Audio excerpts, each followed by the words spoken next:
Comment est-ce qu'on peut gérer la confrontation dans un groupe? Comment est-ce qu'on peut gérer la différence d'idées, la différence de point de vue, la différence d'approche? Je me suis inspiré d'une citation de Victor Wooten qui disait All that we need in this world is good people. Il disait que tout ce dont on a besoin dans ce monde, ce sont des gens gentils. Nous avons assez de talents, nous avons assez de personnes qui sont douées, qui savent faire de bonnes choses, mais nous avons besoin de plus de personnes qui sont gentilles et qui ont du cœur. Alors c'est pour ça que j'ai envie de te parler aujourd'hui de la notion de confrontation dans un groupe. Je ne sais pas, peut-être que tu fais partie d'une entreprise, peut-être que tu fais partie d'un groupe de musique, peut-être que tu fais partie d'une association, d'un club de sport. Ce que je pense, c'est que ces notions-là s'appliqueraient même au cadre de la famille. Donc dans cette vidéo, nous allons aborder la question de la confrontation des idées dans un groupe, comment y parvenir, comment gérer cette confrontation et comment en tirer bénéfice.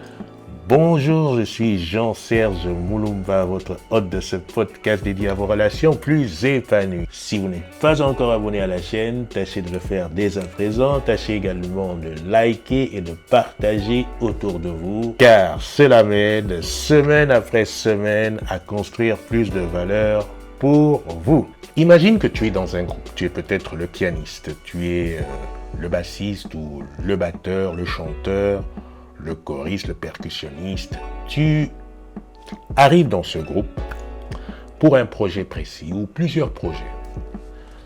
Peut-être que c'est de la création, peut-être que c'est de l'interprétation.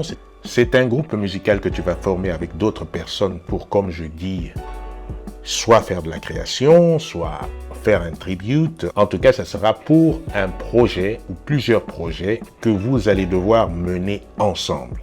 Qu'est-ce que ça veut dire que d'être dans un groupe? Qu'est-ce que ça veut dire que de faire partie d'un cercle de personnes qui sont réunies pour des projets précis? À quoi est-ce que cela t'expose comme avantage et à quoi est-ce que cela t'expose comme inconvénient? À quel genre de problème devras-tu te confronter en participant à ce groupe? Et oui, il ne faut pas croire que tu arrives dans un groupe et que vous avez des idées, de belles idées, vous voulez construire quelque chose ensemble, vous voulez amener une expression à partager avec le plus grand nombre, avec un public, etc. Il ne faut pas que tu crois que cela va venir sans son cortège de difficultés, son cortège d'inconvénients ou son cortège de challenges. Et c'est là que je voudrais en venir. Quand tu arrives dans un tel cercle, tu arrives avec tes idées. Tu arrives avec ta façon de t'exprimer, ta façon de dire les choses, ta façon même d'appréhender le monde, y compris, par exemple, là dans le contexte, appréhender la musique. Tu arrives aussi avec ta façon de te comporter, une certaine personnalité. Tu as tes motifs, tu as les choses qui te motivent et tu as les choses qui te réfrènent. Tu as tes motivations, mais tu as aussi des peurs, tu as tes challenges, etc. Tu as tout un tas de choses dans ton esprit qui va faire nécessairement ta contribution à tout l'ensemble. Et en fait, ça, c'est le cas pour chacun des membres du groupe. Chacun des membres du groupe arrive avec son histoire, son bagage, son ressenti, et va mettre tout ça à contribution dans un dessin plus large que vous partagez en commun. Du coup, d'entrée de jeu, c'est clair.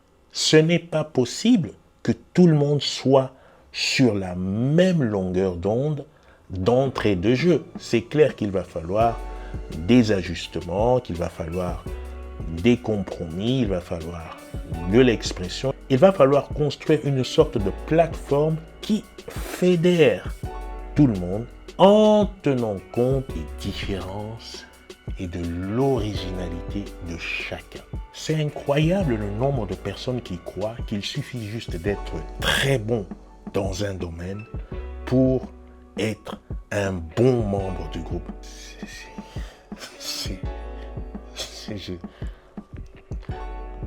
Bien sûr que la compétence compte, mais ça n'est absolument pas suffisant. L'exemple de la Dream Team me parle toujours parce que c'est un exemple lointain. Moi, je parle de la Dream Team des années 92, oui, ça fait loin.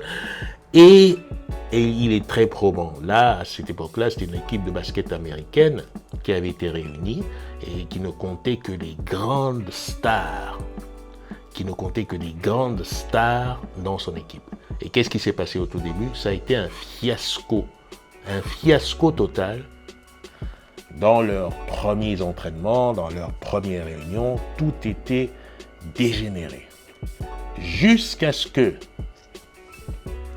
ils comprennent que dans cette histoire, dans ce dessein commun, ce n'était pas seulement une affaire de compétences, mais c'était avant tout une affaire de schéma de groupe,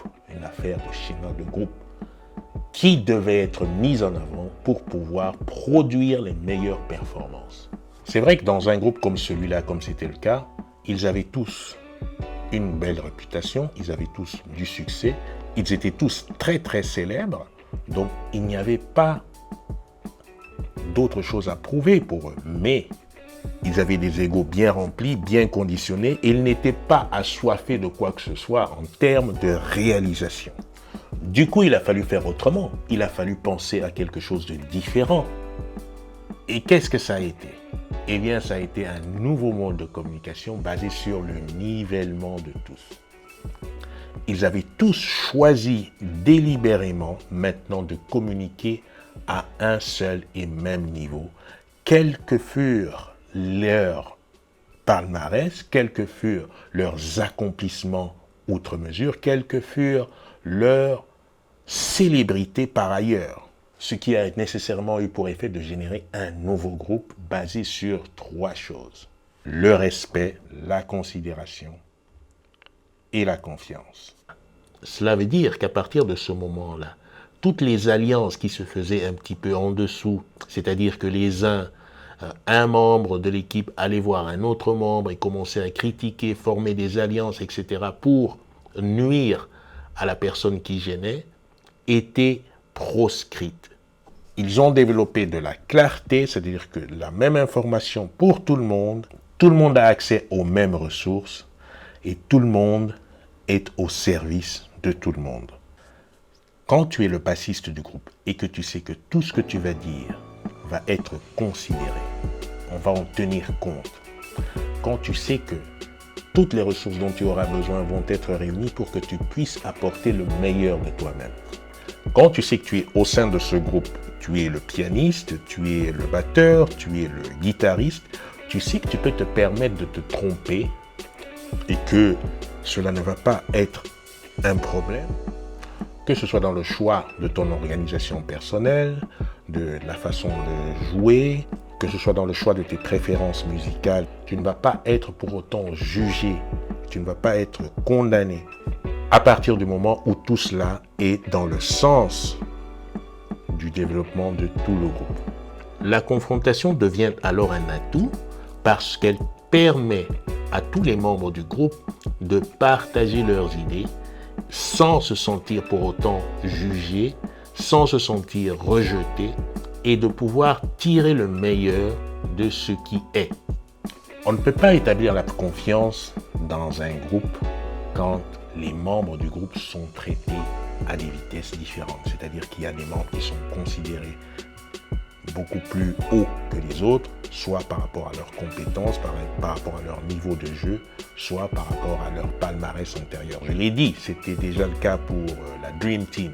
À partir du moment où il y a ce jeu d'alliance, de connivence, où les uns vont critiquer les autres dans le dos et les autres vont critiquer les uns dans le dos, c'est un groupe qui peut fonctionner, mais qui sera forcément dysfonctionnel. Il n'aura pas le maximum, il n'ira pas au maximum de sa performance. Donc, si tu fais partie d'un groupe, ça peut être dans un environnement sportif, ça peut être dans un environnement entrepreneurial. L'idée est que tu contribues systématiquement à la construction de ces 3 piliers que sont le respect, la considération et la confiance.